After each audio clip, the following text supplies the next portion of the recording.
Our Constitution is not a suicide pact.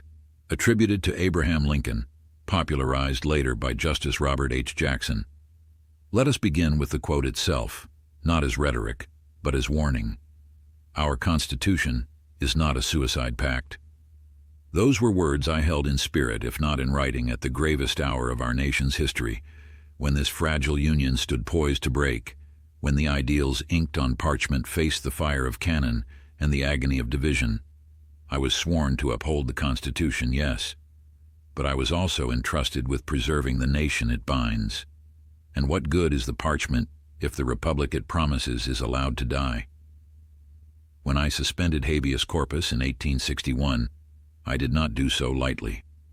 I understood the weight of the act, understood the peril of precedent, but I also understood the greater peril, that of disunion, of collapse, of letting the letter of the law destroy the life of the nation. The Constitution was forged in reason, but it was meant to survive in reality. A house divided against itself cannot stand. That I knew. And when that house is burning, it is not madness to break a window to save those inside. It is duty. Now in your time, the Union faces no armies in gray, but it faces a more subtle siege, one of polarization, disinformation, erosion of civic trust, and the slow, corrosive weaponization of liberty against itself. You witness people crying freedom while sowing chaos. You see speech twisted into incitement, platforms built not to inform but to inflame, and doctrines once noble now co-opted by extremism. Understand this: liberty without responsibility is not liberty, it is license. And when license becomes the standard, liberty decays. The Constitution was not written as a suicide note.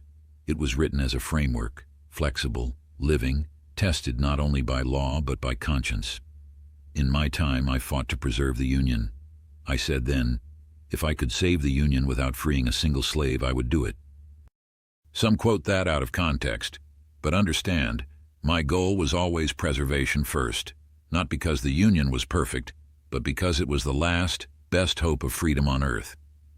I came to realize, of course, that freedom and union are bound together. One cannot be sacrificed for the other, and so must you. You must understand that constitutional fidelity is not mere textual worship. It is the ongoing moral courage to ask, how do we preserve both the rights and the republic? You live in a time when bad actors test the limits of law not to expand justice but to evade it, when platforms promise speech but deliver division, when compromise is treated as betrayal, and conviction is measured in how loudly one shouts, not how wisely one serves. Do not let this become a suicide pact. Freedom of speech does not mean freedom from consequences. Freedom of assembly does not mean freedom to destroy. Due process does not mean paralysis in the face of coordinated lawlessness. These liberties are sacred, but they are not suicide notes. So here is my counsel, as a president who governed through rupture. Be slow to abridge rights, but be swifter to defend the republic they serve. Cherish the First Amendment, but understand that the truth must be defended from distortion just as much as it must be protected from censorship. Honor the balance of powers, but do not let proceduralism become paralysis. Guard your courts, your ballots, your public square. Let the law remain strong, but let wisdom guide its interpretation. In sum, bend, but do not break. A nation, like a tree, must sometimes be pruned to survive the storm, but it must never be uprooted by blind adherence to rules that no longer serve the life of the body. We did not win the Civil War merely with muskets and proclamations. We won it with moral clarity, legal creativity, and a faith that the Constitution must evolve, or it will become irrelevant. The choice remains yours. Will you keep the Republic, not just in structure, but in spirit? If so, remember, your Constitution is not a suicide pact. It is a covenant. And covenants, unlike contracts, are kept not only in law, but in love.